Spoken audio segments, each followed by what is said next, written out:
সাহেবকে সকল অভিযোগ থেকে বেকসুর খালাস প্রদান করেছে।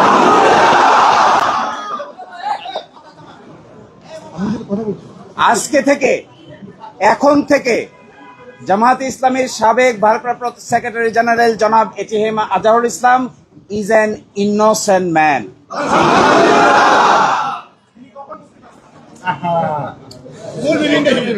এই রায়ের মাধ্যমে আমরা মনে করি সত্য জয়ী হয়েছে, মিথ্যা পরাজিত হয়েছে।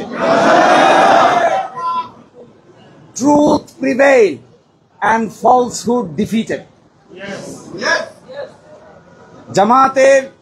জামাতের এবং বিএনপির 6 জন শীর্ষস্থানীয় নেতৃবৃন্দকে মৃত্যুদণ্ড কার্যকর করা হয়েছে। 5 জন অন্ততপক্ষে 5 জন জেলেই কারাবরণ করেছেন, জেলেই মৃত্যুবরণ করেছেন। দুনিয়ার ইতিহাসে এটা নজিরবিহীন নির্যাতনের শামিল। জনাব এটিএম আজহারুল ইসলাম সাহেব সৌভাগ্যবান, তিনি ন্যায় বিচার পেয়েছেন, আল্লাহ তাআলা তাকে বাঁচিয়ে রেখেছিলেন। তাই আমরা এটাও মনে করি এই রায়ের মাধ্যমে সিন্ডিকেটেড ইনজাস্টিসের অবসান হয়েছে। আমরা এটাও মনে করি এই রায় ঘোষণার মধ্য দিয়ে বাংলাদেশের আদালতের মর্যাদা সমুন্নত হয়েছে এবং আদালত 4টি অবজারভেশন দিয়েছেন। তার মধ্যে প্রথমটি বলেছেন, অতীতের রায়ে বাংলাদেশ সহ এই ভারতীয় সাবকন্টিনেন্টের ক্রিমিনাল বিচার ব্যবস্থার পদ্ধতি চেঞ্জ করে দেওয়া হয়েছিল, এটা ছিল সবচাইতে বড় ভুল। আরো বলেছেন,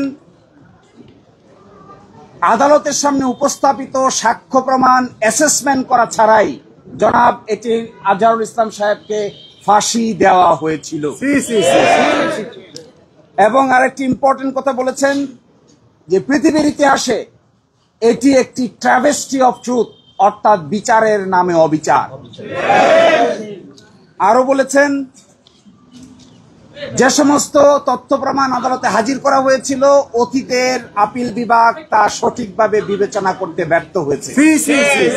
ফলশ্রুতিতে আজকে জনাব এটিএম আজহারুল ইসলাম সাহেব কে বেকসুর খালাস প্রদান করেছেন। বাংলাদেশের ইতিহাসে নয়, পৃথিবীর ইতিহাসে এটি একটি নজিরবিহীন ঘটনা হয়ে থাকবে। এরই মাধ্যমে আমরা মনে করি ন্যায় বিচার প্রতিষ্ঠিত হয়েছে, সত্য বিজয়ী হয়েছে, মিথ্যা পরাভূত হয়েছে।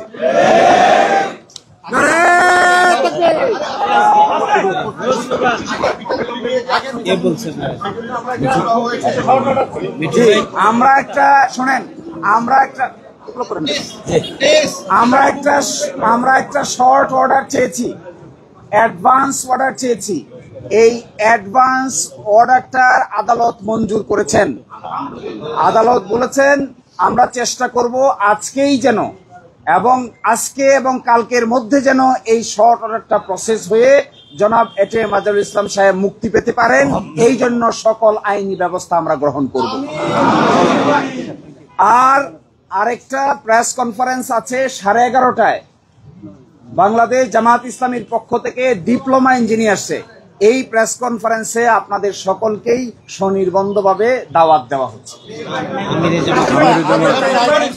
আর এই রায়ের প্রাথমিক প্রতিক্রিয়া হিসেবে বাংলাদেশ জামায়াত ইসলামের নায়েবে আমির ডক্টর সৈয়দ আব্দুল্লাহ মোহাম্মদ তাহের আপনাদের সামনে আরো দুটি কথা বলবেন।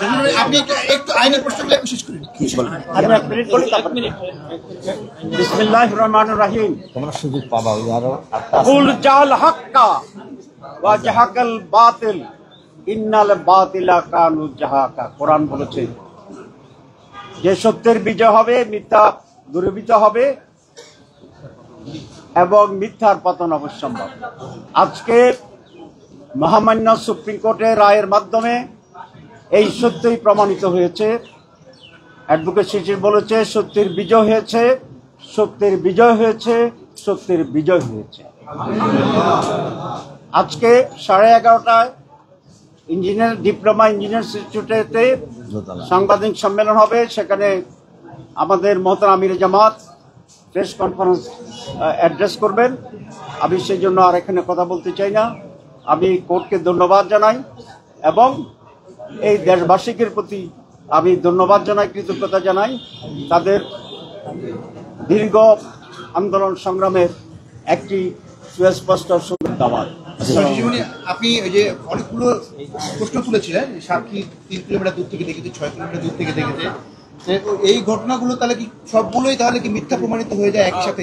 হ্যাঁ, এই রায়ের মাধ্যমে যে অভিযোগগুলো আনা হয়েছিল, সাক্ষীরা আদালতে এসে বলেছেন কেউ 3 কিলোমিটার দূর থেকে দেখেছেন, কেউ 6 কিলোমিটার দূর থেকে দেখেছেন।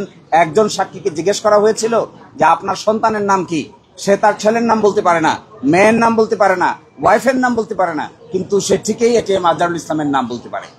এই রায়ের মাধ্যমে এই আগের রায়ের যে সমস্ত ফাইন্ডিং ছিল, এই মিথ্যা সাক্ষ্যের উপর ভিত্তি করে যে সমস্ত সাজা দেওয়া হয়েছিল, সবই আজকে অসত্য প্রমাণিত হলো এবং তাকে বেকসুর খালাস প্রদান করা। আমাদের পরবর্তী প্রেস কনফারেন্সে আমির জামাত বিস্তারিতভাবে আপনাদেরকে ব্রিফ করবেন। আমরা এখানে শেষ করে দিচ্ছি। আমরা মনে করি এটাও আজকে এই সুযোগে এই কথা বলে দিতে চাই, আমরা মনে করি এই রায়, পূর্ণাঙ্গ রায় বের হয়ে যাওয়ার পর অতীতের রায় সম্পর্কে এই রায়ে অনেক অবজারভেশন থাকবে।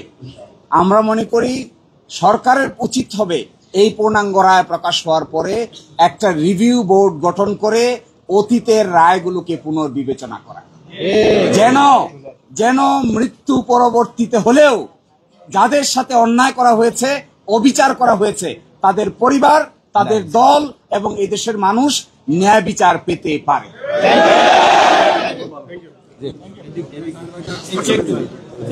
স্লোগানে কি অসুবিধা?